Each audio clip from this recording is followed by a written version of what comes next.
Bonsoir à tous, bienvenue dans Le Monde en 30 minutes. Merci d'être avec nous pour cette édition du magazine. Voici les titres du jour. La capitale nationale, une réforme qui embarrasse le gouvernement de la coalition Avenir Québec. Les États-Unis confirment leur retrait de l'accord de Paris sur le climat. L'ancien président brésilien Luis Inácio Lula da Silva est désormais un homme libre. Jugement en Grèce d'un disciple d'Adolf Hitler et manifestation. Et puis en Haïti, arrivée du bateau hôpital américain USNS Comfort qui va au chevet des démunis. Le développement de ces titres et d'autres nouvelles en détail d'ici quelques instants. Vous ne bougez pas, s'il vous plaît. Bien géré tous les samedis, 19h, sur la THM, la télé à votre image.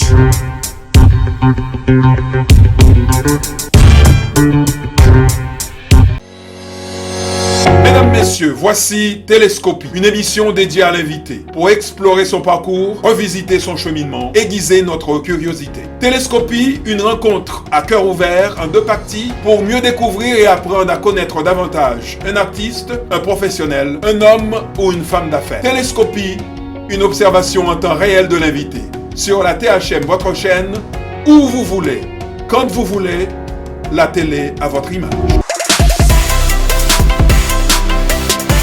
Zoom sur l'immobilier. Tous les jeudis soirs à 19h sur la THM, la télé à votre image.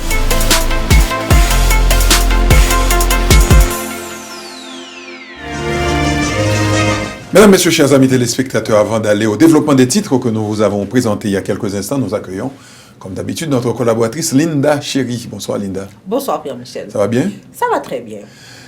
Et l'hiver se fait sentir, commence à montrer des griffes, même si ce n'est pas encore l'hiver. Hein. C'est pas encore l'hiver, mais par contre, on sent le froid. Justement, Linda, parlant de froid, un froid s'est abattu au Salon Bleu du Parlement, enfin de l'Assemblée nationale à Québec.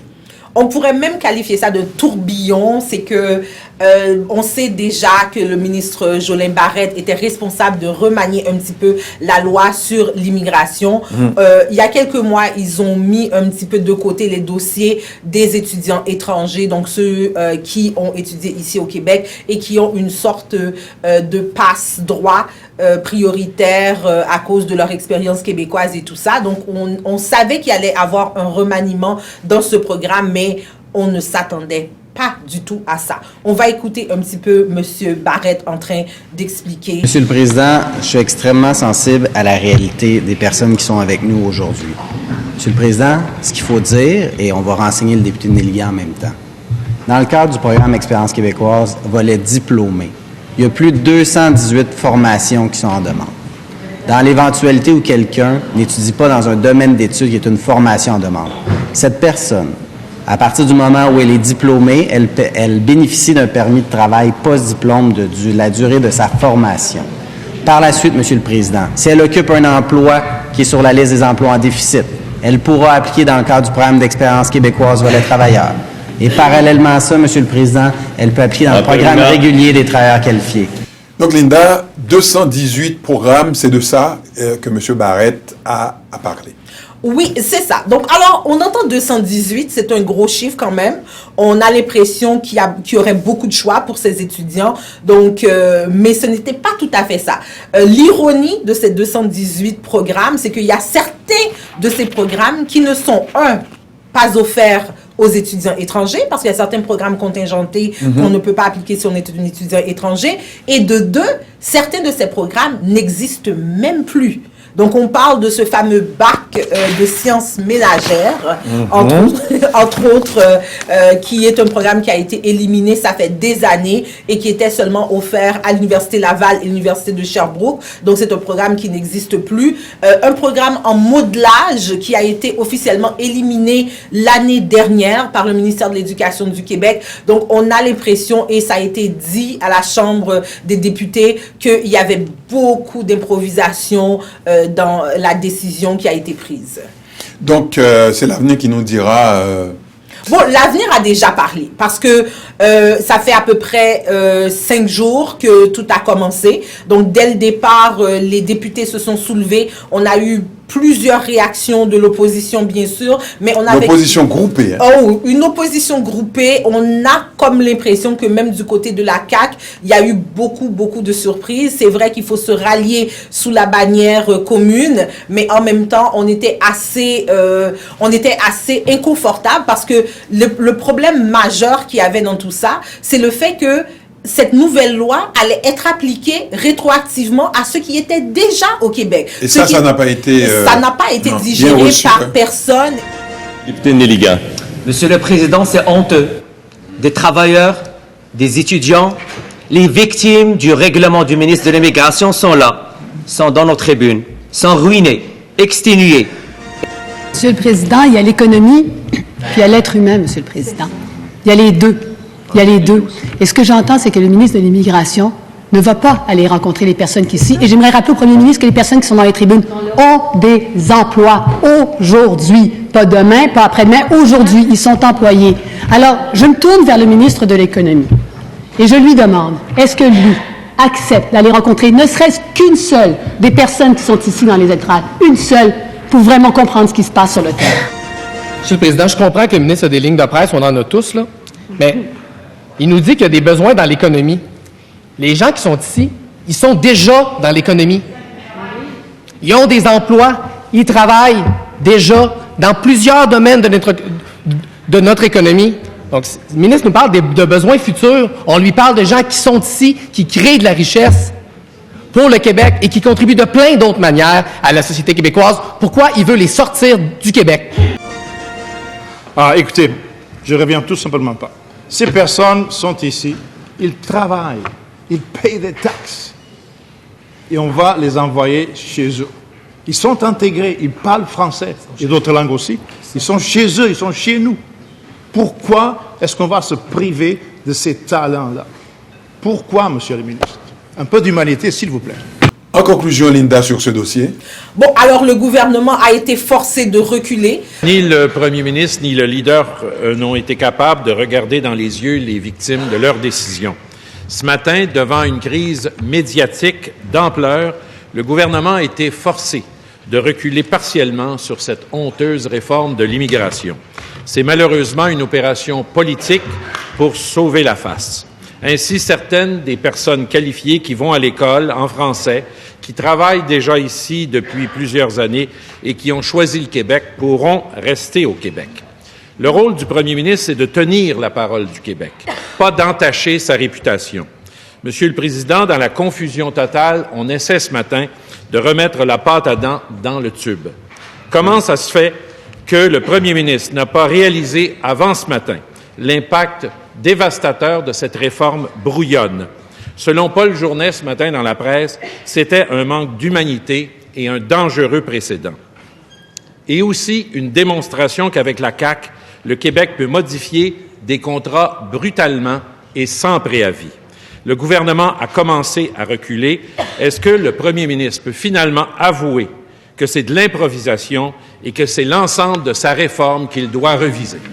Au moins, on peut dire qu'ils ont reconnu leurs erreurs ou leur erreur, l'erreur monumentale qu'ils ont fait dans ce dossier-là. Donc alors, ils vont retourner, aller faire leur devoir et peut-être représenter quelque chose un petit peu plus digérable pour la population en général. L'actualité chez nos amis états-uniens. Les Américains viennent d'entamer le processus de leur retrait de l'accord de Paris sur le climat.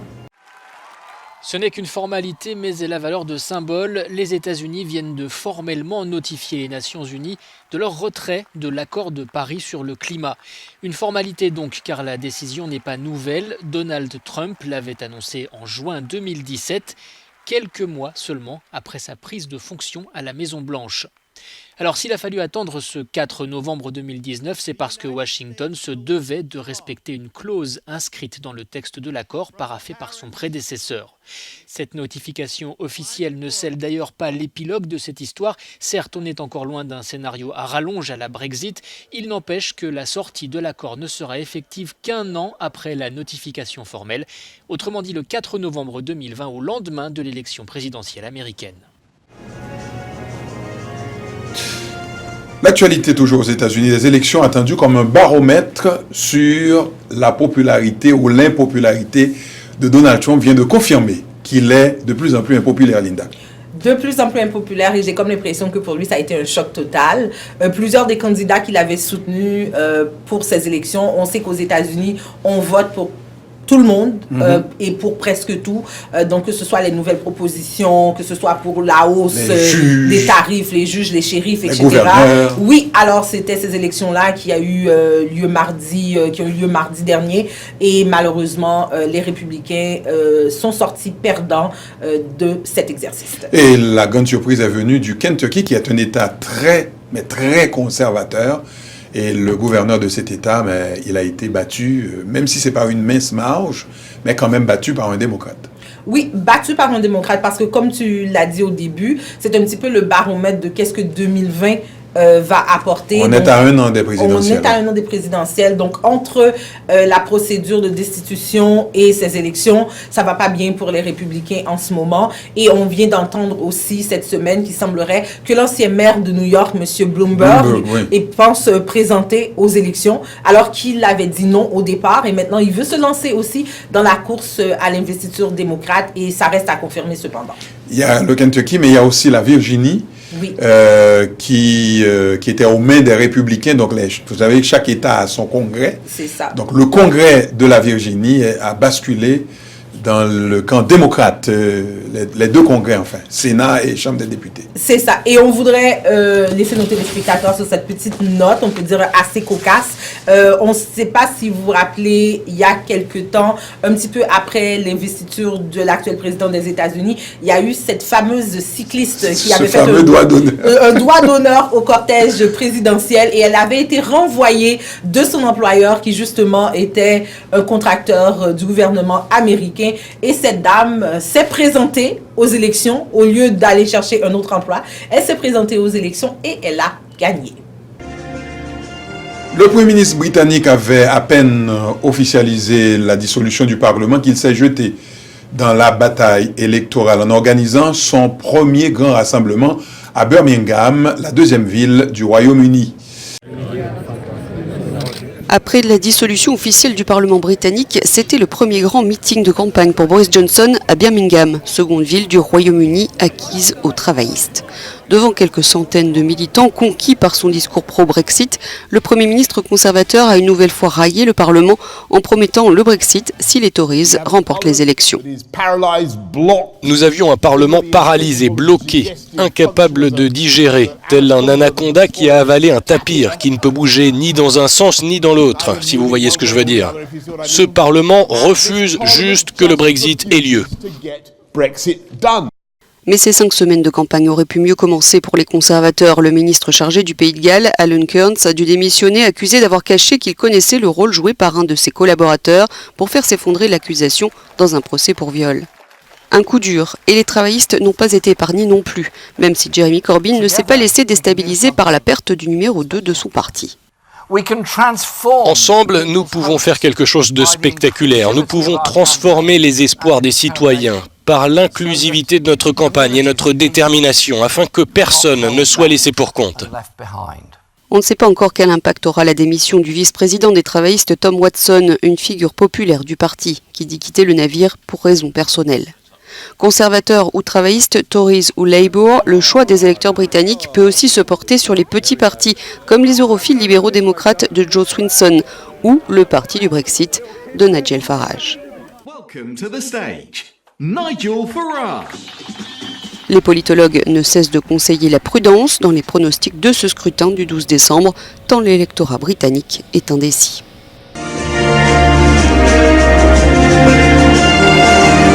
Suite à un arrêt rendu par la Cour suprême du Brésil, l'ancien président Luiz Inácio Lula da Silva a été libéré de prison. Ils étaient des centaines à l'accueillir derrière les grilles de la prison de Curitiba. Lula, l'ex-président brésilien, a été libéré. 1 an et demi a passé depuis son incarcération pour corruption dans ce centre pénitentiaire du sud du pays. L'ancien dirigeant du Parti des travailleurs a été accueilli par ses supporters, une victoire pour eux qui attendaient son retour depuis 580 jours. Au moment de son arrestation, c'était déjà entouré de militants que Lula s'était rendu à la police. Car l'homme est adulé par une partie des Brésiliens. Il est celui qui a permis à des millions de personnes de sortir de la misère. Lula n'est pas pour autant hors d'affaire. Sa libération est due à une décision de la Cour suprême interdisant l'incarcération d'une personne n'ayant pas épuisé tous ses recours juridiques, ce qui est le cas de Lula. Une nouvelle bataille judiciaire ne fait que commencer. L'actualité en Iran, ils étaient des milliers d'Iraniens, jeunes, moins jeunes, à se rassembler devant ce qui était, il y a 40 ans, l'ambassade des États-Unis à Téhéran. Ils sont des milliers à s'être rassemblés là où tout a commencé, devant l'ancienne ambassade américaine à Téhéran, reconvertie depuis en musée de l'espionnage américain. Drapeau américain brûlé, slogan mort à l'Amérique scandé. Ces manifestants condamnent, je cite, les manœuvres de manipulation américaines. Nous voulons dire aux autres pays qu'ils ne peuvent pas nous renvoyer des années avant la révolution et que l'Iran n'obéira à aucun autre pays. C'était le 4 novembre 1979. En envahissant l'ambassade américaine à Téhéran, les Iraniens accèdent à des documents classifiés. Lorsque ces documents ont été publiés, il a été prouvé que l'ambassade des États-Unis était un nid d'espions. Si l'un des anciens leaders du mouvement étudiant ayant envahi l'ambassade américaine a récemment exprimé des regrets dans une interview, d'autres défendent encore aujourd'hui leurs actes. Il y en a un qui parle d'une erreur, même s'il a un jour pensé le contraire. Il est libre de changer d'avis. Mais je pense que nous emparer de l'ambassade était la bonne chose à faire, car on ne peut pas faire confiance aux États-Unis. Ils ont fait tant contre nous sans respecter aucune règle. La prise de l'ambassade reste un pilier fondateur de la révolution islamique. 52 diplomates américains ont été retenus en otage pendant 444 jours. Les étudiants iraniens espéraient les échanger contre le Shah d'Iran, poussé à l'exil aux États-Unis. Ce n'est jamais arrivé. Initialement, ils pensaient que cela ne prendrait que 3 ou 4 jours, mais cela a pris plus de temps parce que les Américains ne sont pas soumis à la demande des étudiants de livrer le Shah. Mais pour ce qui était du sort des otages, oui, cela a été décidé par Khomeini et le Parlement à cette époque. Si les relations diplomatiques ont été rompues en 1979, dimanche, le guide suprême iranien Ali Khamenei a accusé les Américains d'avoir réécrit l'histoire. Selon lui, c'est le coup d'État de 1953 soutenu par les Américains qui a marqué le début de l'hostilité entre Washington et Téhéran.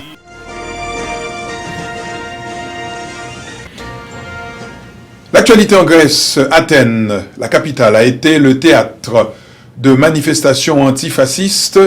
En cause, le procès du chef du parti Aube Dorée, Nikos Michaliolakos. Explication et récit d'Euronews. Des manifestations antifascistes dans les rues d'Athènes ce mercredi. Elles ont été organisées en marge du procès en cours contre le parti néo-nazi Aube Dorée et son dirigeant Nikos Michaliolakos, qui pour la première fois depuis 4 ans comparaissait lui-même devant les juges.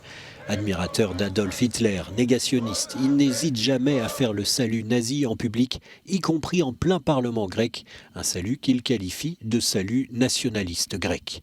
C'est le meurtre d'un rappeur en 2013 qui a déclenché les poursuites et jeté la lumière sur ce dirigeant politique surnommé le Führer grec et que les enquêteurs pensent être à la tête de plusieurs milices armées à Athènes et dans le pays. Notre mouvement antifasciste demande la condamnation de toute cette organisation criminelle parce que nous ne voulons plus d'assassinats de migrants et nous ne voulons plus d'attaques contre les syndicats. Je suis ici pour me battre contre le parti nazi. Aujourd'hui, c'est un procès historique contre le leader d'Aube Dorée. Michaliolakos a fondé Aube Dorée dans les années 80 et a fait plusieurs séjours en prison depuis. Aujourd'hui, il accuse son procès d'être politique. 70 personnes sont jugées à ses côtés pour leur responsabilité dans le meurtre de Pavlo Fissas. La déposition de Nikos Michaliolakos devant la Cour a duré 3h30. Il a nié toutes les accusations, proclamant qu'il n'était qu'un nationaliste persécuté pour ses idées. Mais il ne semble pas avoir convaincu les juges. Leur décision n'est pas attendue avant les premiers mois de 2020.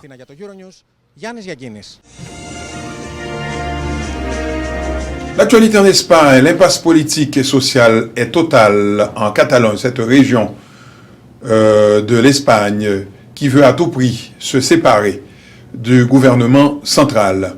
À Barcelone, l'indépendance de la Catalogne s'affiche partout dans une région en pleine impasse politique et sociale. La Catalogne est plongée dans une paralysie institutionnelle. Le gouvernement de la Generalitat n'a pas été en mesure d'approuver un nouveau budget. Cela a un impact sur les politiques publiques et surtout sur les politiques sociales. Mais cela ne donne pas lieu à une plainte auprès du gouvernement. Les comptes publics sont reportés depuis 3 ans, depuis l'époque de Carles Puigdemont. Depuis, le Parlement catalan n'a adopté que 6 lois. 46 sont toujours en attente. Les partis indépendantistes affirment que la région vit une situation exceptionnelle. Ses habitants expriment leurs difficultés. Cela fait des ravages parce qu'en l'absence d'accord entre les partis, les contrats et les budgets qui devraient être alloués à l'éducation ou à la santé, à la sécurité sociale en général sont gelés. Nous, les travailleurs, souffrons constamment de cette paralysie.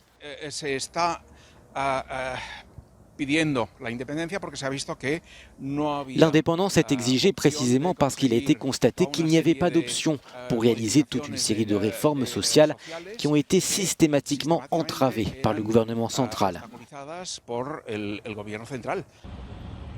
Parmi les principales préoccupations de la population figurent le logement et les prix élevés des loyers.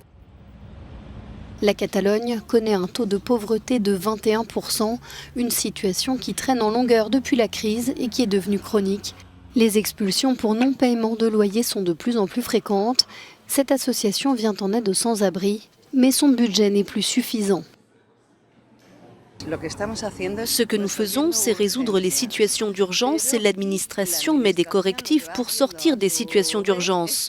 Mais ce dont nous avons besoin, ce sont des politiques courageuses pour renverser la situation. Pour certains analystes, le mouvement indépendantiste est un catalyseur de troubles sociaux. Il y a un malaise et l'une des interprétations, c'est que le processus d'indépendance se nourrit de ce mécontentement social et de la crise économique. Certains l'ont défini comme une utopie disponible à un moment où il n'y a pas d'autres utopies. Le gouvernement catalan doit approuver d'urgence de nouveaux budgets après les élections générales, mais reste à savoir s'il aura le soutien du Parlement. Selon les derniers sondages, plus de la moitié de la population souhaite que le président de région, Quim Torra, organise des élections anticipées. Selon le parti indépendantiste Esquerra Republicana, il devrait être difficile de maintenir le pouvoir législatif sans un nouveau budget, mais toute décision prise par les partis catalans dépendra des résultats nationaux de l'élection générale. L'actualité nous emmène en Haïti où le bateau hôpital américain USNS Comfort a accosté dans les eaux haïtiennes, dans le port de la capitale, Port-au-Prince. Il s'agit, Linda, d'un bateau avec 5000 membres d'équipage qui doit fournir des soins entre le 4 et le 13 novembre à des centaines d'Haïtiens. C'est ça, une mission humanitaire. Donc, alors, c'est le rôle de ce bateau et de ces militaires. On sait que ça a quand même provoqué un certain émoi chez la population parce que beaucoup de gens ont crié à l'occupation. Parce que quand on voit débarquer tout cet attirail, on se demande qu'est-ce qui se passe exactement. Et connaissant la situation actuelle en Haïti, beaucoup d'inquiétudes de part et d'autre.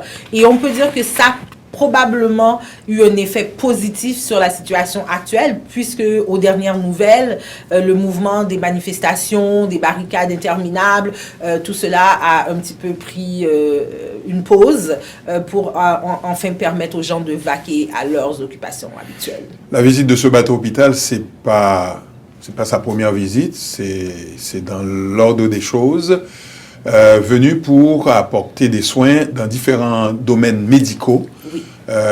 Maternité, pédiatrie, médecine familiale, médecine des yeux, médecine dentaire, etc., etc.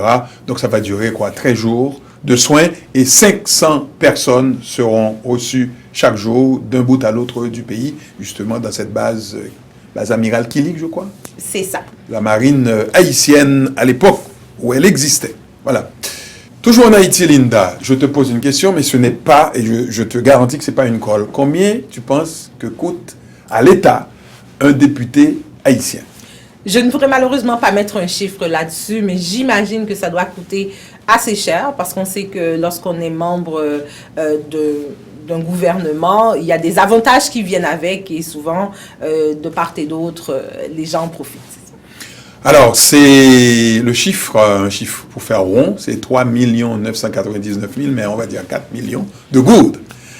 Et c'est quoi? Quelques 40-50 000 dollars américains, de 300 000 dollars haïtiens, on va dire ça comme ça.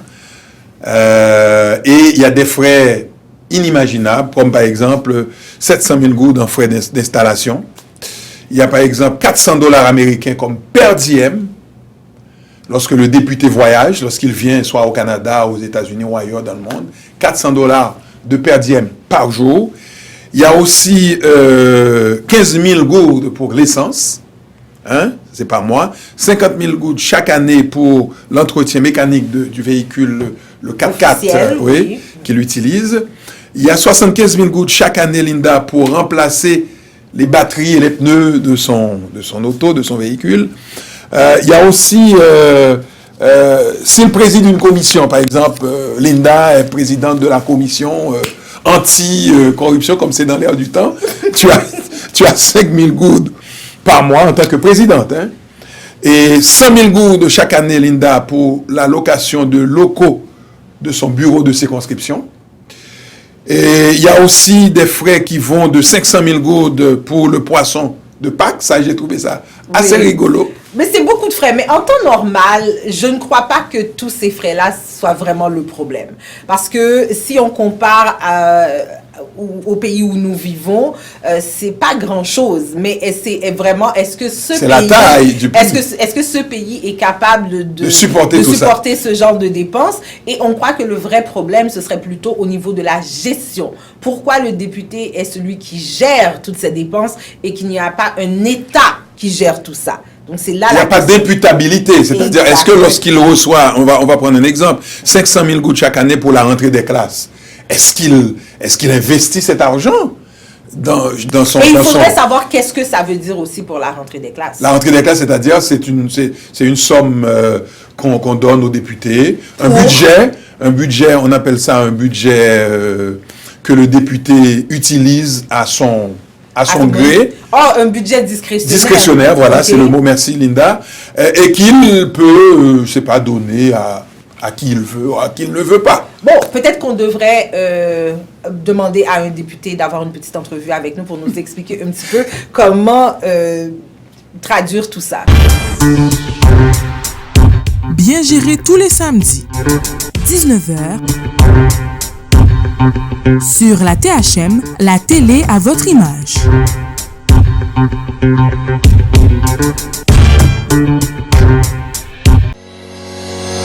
Mesdames, Messieurs, voici Télescopie, une émission dédiée à l'invité pour explorer son parcours, revisiter son cheminement, aiguiser notre curiosité. Télescopie, une rencontre à cœur ouvert en 2 parties pour mieux découvrir et apprendre à connaître davantage un artiste, un professionnel, un homme ou une femme d'affaires. Télescopie, une observation en temps réel de l'invité sur la THM, votre chaîne, où vous voulez, quand vous voulez, la télé à votre image. Zoom sur l'immobilier. Tous les jeudis soirs à 19h. Sur la THM, la télé à votre image.